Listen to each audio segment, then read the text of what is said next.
Welcome to another episode of the Tobago House of Assembly's Post-Executive Council Media Briefing. This week, the Chief Secretary Orville London addresses the media. First, let me deal with the situation with respect to the port. I think all of us are aware of the challenges which have been experienced with the Super Galicia. And I spoke to Minister Sinanan, and he has agreed to meet with the Tobago House of Assembly, representatives of the Chamber of Commerce, and interested parties at a meeting in the office of the Chief Secretary. That meeting is tentatively scheduled for 1:30 p.m. next Wednesday, the 30th.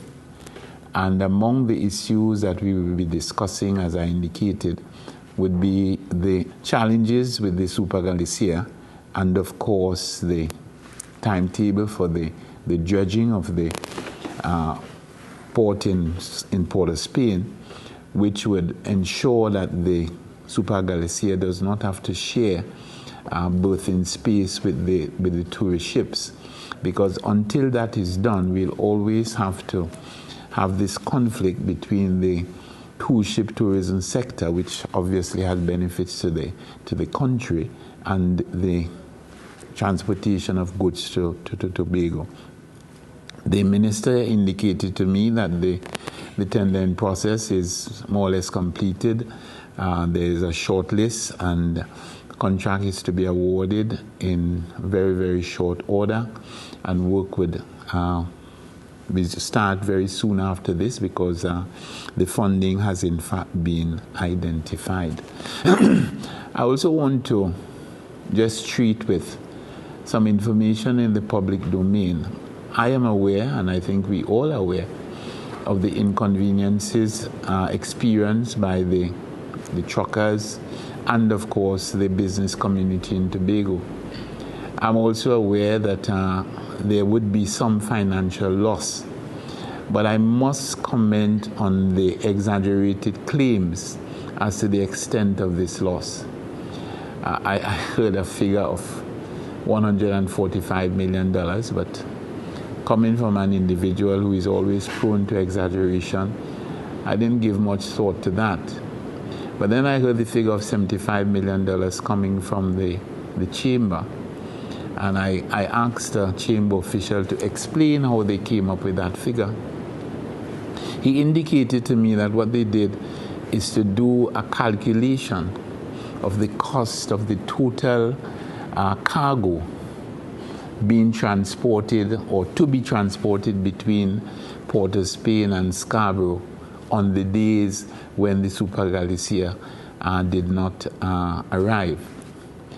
And that is the figure that was put out there as a loss. So I explained to him that I'm not a business person, but obviously you couldn't use the cost of the goods as an indication of the cost or the loss of profit to the business community, because obviously if the goods arrive 2 days late and you lose 2 days sales, it can't be the cost of the goods. So basically, even if we have a situation where there has been inconvenience, even if we had a situation where there has been some loss, I am certain that when one does an evaluation, one will conclude that the loss to the business community is very much less than the $75 million or $145 million that has been in the public domain. I also want to indicate that we did have a meeting with Mr. Ronnie Mohammed, the newly appointed chairman of the Caribbean Airlines board. The Secretary of Tourism and we met with him, and we had, I would call it an exploratory meeting. We would have presented to the airlines our concerns and our recommendation, because we didn't just simply present him with a list of woes. We did make firm recommendations to address the domestic air bridge, and also, of course, to address Caribbean Airlines' role in enhancing the tourism product in Tobago. Among them, of course, is the whole idea of a dedicated management process for Tobago, because we feel that one of the issues that has plagued the airline over the years is having to mix two different types of operations. An international aspect, which is geared towards profit, and of course the domestic air bridge, which is, you have to consider it an essential service. And when you're using the same management, you're using the same aircraft, you're using the same crew, you're always going to have conflict. And usually when there's conflict, it is the Tobago leg which suffers. So we discussed that, and the chairman explained that at this point in time the airline is cash-strapped, and therefore some of those issues with the purchase of planes, etc., those are issues that have to be taken. The cost and the cash situation have to be taken into consideration. We also discussed the efficiency of the booking system, and he promised to look into that, because the experts have indicated that the booking system has its own issues and does serve to exacerbate some of the problems which commuters would face on the domestic air bridge. We also discuss ways and means by which the Caribbean Airlines can assist us in our tourism thrust. Included in that, of course, would have been the situation with respect to flights out of Canada and the possibility of having one of those flights stop over in Tobago. Of course, there's always the challenge of visitors not wanting to make two stops, so whether the flight will fly directly to Tobago and then to Trinidad. These are issues and details, but I think the important thing is the commitment. Ask them to look at the Scandinavian market, which has significant potential. So the point I'm making is that this was exploratory. He did present us with a document. The document listed some of the challenges which Caribbean Airline is facing at this point in time, and also recommended or suggested, even in the present straitened financial circumstances, ways in which the delivery or the service to Tobago could be improved with greater benefit to the island, and of course the comfort and predictability of the comfort of the passengers and the predictability of the service as a domestic service, and of course the kind of partnering that we can enhance with respect to the international flights. So we have decided that the technocrats on each side would study the proposals and take into consideration what has happened. And we are going to have a follow-up meeting within the next couple of weeks to come up with some tangible proposals which would be actioned so as to bring some improvement. This has been going on for a very long time, but I must say that I was heartened by the approach of the chairman. It's not the first time that I have been heartened, and I am hoping that we're able, at least in an incremental manner, to bring some level of predictability to the process. The Tobago Day celebrations, as you know, get off the ground on this weekend with the football competition, and I just want to indicate that today the Executive Council would have approved the awardees for the Tobago Awards. I obviously can't give the names today, but I must say that I think for the first time there will be awards in all 4 categories. As you know, under the terms of the award system, there are 4 sets of awards. The Tobago Order of Merit, Gold, Silver, and Bronze, and then the Chief Secretary's Awards. The Tobago Awards are really for persons who have given outstanding, in some cases meritorious, service to Tobago, in most cases long and outstanding and meritorious service at different levels. The Bronze Award is also given to persons for bravery. And then the Chief Secretary's Awards, the difference in that, of course, is that in the case of the Chief Secretary's Awards, it is limited to achievements and performances and contributions during the last calendar year.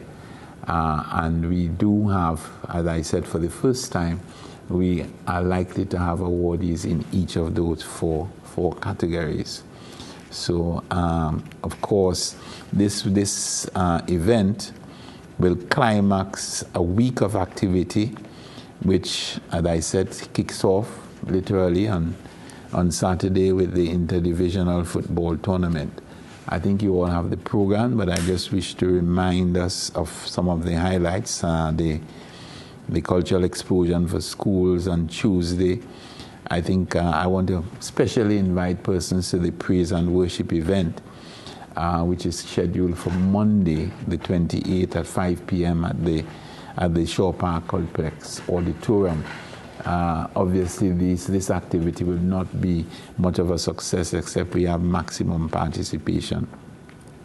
There's a street procession on Friday, the 2nd of December, where we again would expect that, there'll be representation from the various, not just the paramilitary organizations, but you'll also have as former assemblymen, present assemblymen, various divisions and so on, giving a sort of a tapestry of the Tobago society and the Tobago history and so on. So that should be quite interesting.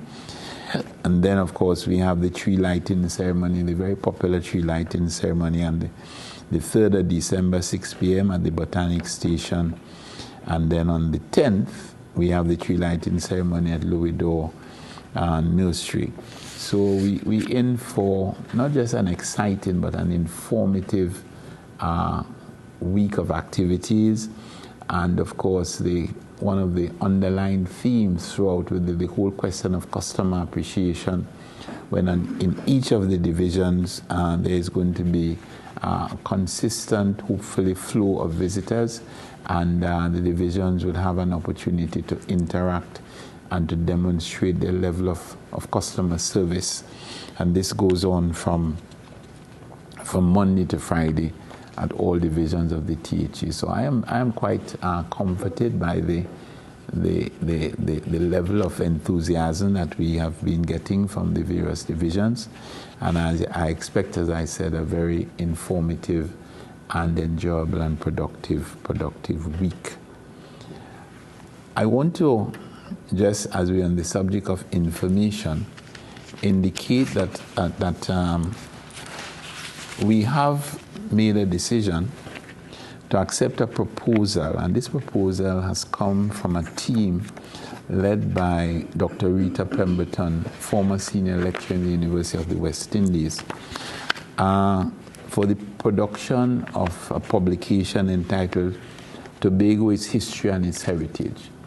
Because one of the things that we have to accept is that there is no history of Tobago where it's written in simple language, extends over the critical period, and is usable by primary school, secondary school students and teachers, tertiary level, etc. So that based on the publication concept, the text will trace the history of Tobago from the pre-Columbian era to the early 21st century. It will follow a chronological sequence and explore particular themes that will be relevant to teachers and students and attractive to the general public. Additionally, it will include information that will be essential for heritage professionals, as it will sensitize them to the history, correct misconceptions, and elucidate new historical sources and material. The text will be enhanced by excerpts of primary documents critical to Tobago's history, oral accounts of important personalities, and photographic material of local sites and relics.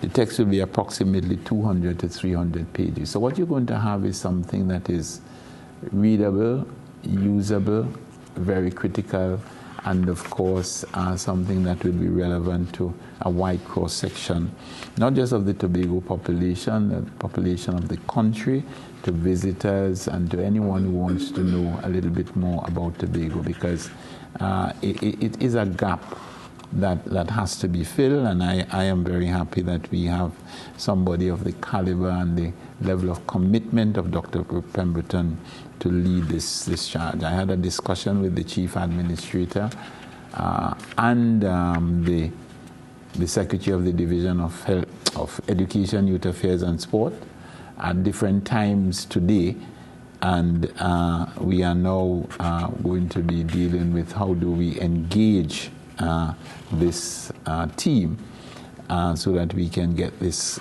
started, and based on the research schedule, the project is an 8-month project, so that if we're able to start the project and get the contracts and so on signed in December of 2016, the final draft should be ready for submission by July. It's supposed to be 15 chapters, and I am quite comfortable that we are going to get something that is quite worthwhile. And just two other things. I'm hoping to have at different levels. One at the level of the Chief Administrator and the Permanent Secretary, and the other at the level of the Chief Secretary and the Minister of Finance. But I wouldn't even say initiate. Really, it's to intensify discussions with respect to the fast tracking of the process for the issue of license and also the facilitation of transactions that fall under the Foreign Investment Act. As you know, and this is something that we would have done, there are regulations in the Foreign Investment Act which protect the Tobago, the nation from speculation, but it is not meant to in any way undermine the need for us to signal to the investors that we are open for business and remain open for business, and we're going to facilitate the business. But it seems that the time that it is taking for these transactions to be effected, that has been a deterrent. And we have had discussions with previous ministers, previous permanent secretaries, but I don't think that we've been getting the kind of urgent response which is required. And we are going to take up this issue and hopefully bring resolution to it in short order. And finally, I want to join in commending the Division of Community Development and Culture for its recommissioning activities, which started a couple of weeks ago and is continuing. And you know, sometimes we underrate our own achievements, because what we're having here is delivery. And based on what I am seeing here, over a 3-week period, the division would be delivering to the people of the various communities 8 community centers: Carnaby, Mount Pleasant, Hope, the Katzenjammer, Pantietha, Goodwood, Wim, Carib Dixieland, Bonaccord, and GNV Place. So that it signals that work has been going on. And I was at Hope when they handed over the Hope Community Center. And I was quite impressed by the quality of the work and the quality of the facility which we are handing over to the communities. And I want to join the Secretary and the Assistant Secretary in indicating to the communities that they have a responsibility to make sure that these investments are worthwhile. And the only way that the investments can be worthwhile is if the community centers are utilized to the benefit of the people in the communities. Yes, community centers should be used for weddings and concerts, etc., etc. But they should also be primarily for the facilitation of activities and programs and projects that bring direct benefits to the people in the communities. And therefore, I am challenging all those who have community facilities, whether newly refurbished or not newly refurbished, that they have a responsibility to ensure that the investment of taxpayers' money was wise and that it's going to reap rich dividends. And the only way that can be done is if the human capital is enhanced because of the way in which these community centers are utilized. I want to talk about we haven't did it for some time, sandals. Two questions arose when I was having a conversation with someone who is for it, but have some concerns. The question is the government, or has the government sought a new environment, or has the government been given environmental clearance to construct anything on the proposed site for sandals, which is the Buku Golden Grove Estate? Well, that's the question? Yeah. Well, that's not the way the process works.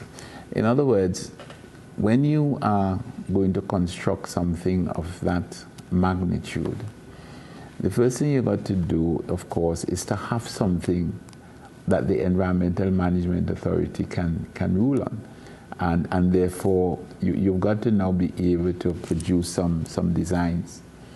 And based on those designs, they will then tell you that, listen, there's a particular process. And of course, something on that side, you'll have to have a certificate of environmental clearance. Now, what that certificate of environmental clearance will do is indicate, one, what are the conditions that you have to meet in order to get approval, and what is the process that you have to follow. And included in that process, and that is one aspect that I think is sometimes neglected, included in that process would be the question of consultation. In other words, it is not a matter that you consult because you want to talk, you consult because you have to. And they actually have who you should consult with, even the timeline. You can't say, well, look, you have a meeting today and you go and think. I think it's something like 3 to 4 weeks. They're very, very, very rigid. And then now, they might have, I'm not sure the term you use, whether it's mitigation processes. But for example, if you have, I remember seeing an environmental, a CC, which said that if you are going to utilize wetlands, you have to replace the wetlands. So in other words, if in these 300 acres, I'm not saying it happened in case of sand, I'm just saying everything. If in these 300 acres you are going to be utilizing 3 acres of wetland, you must prepare.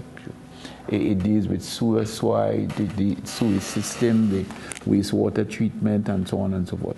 So it is not that the government has to seek environmental approval, because the environmental approval is directly linked to the project, and therefore it is the scope of the project that is going to determine all of those issues. And it is the project that gets the environmental clearance, not the land on which the project is being done. I don't know if you received a letter from Mr. Wong with respect to Tobago Special Needs Education Review Committee.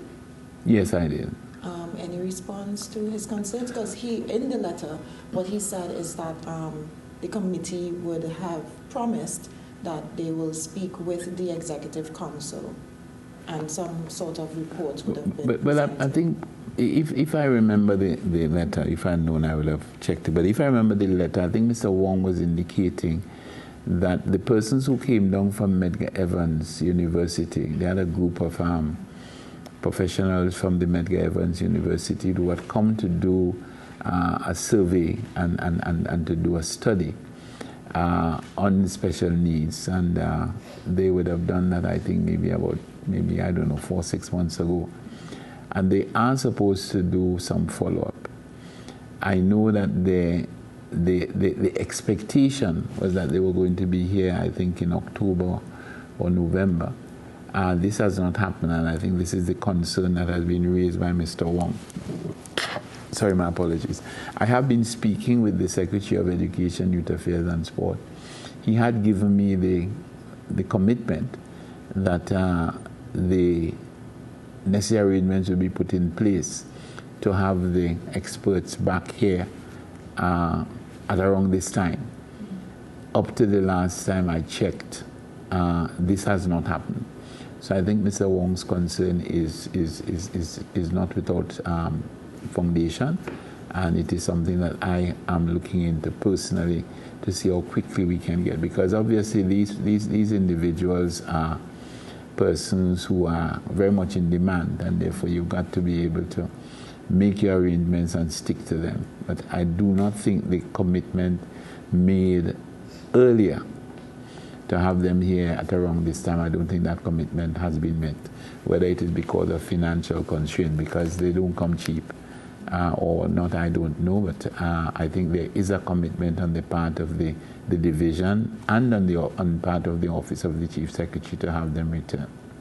As far as you remember, is there any focus by the Tobago House of Assembly to have like an additional special needs school on the island? Because a lot of persons are complaining that after adulthood there is nowhere to go.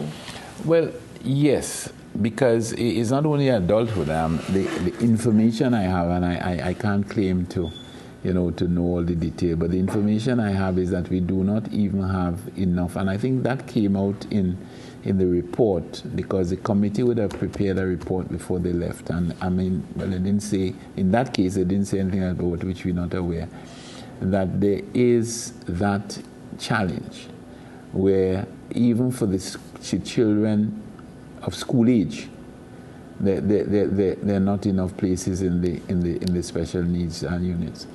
There are a number of proposals, but I think the one that has come to hand, which I consider to be maybe the most feasible and most cost-effective, is utilizing lands which are available at Happy Haven, and have these lands expand the facilities there, so that you have a massive complex. Because the committee would also have indicated that some of the places where we have the facilities are not necessarily the ideal locations for special needs students.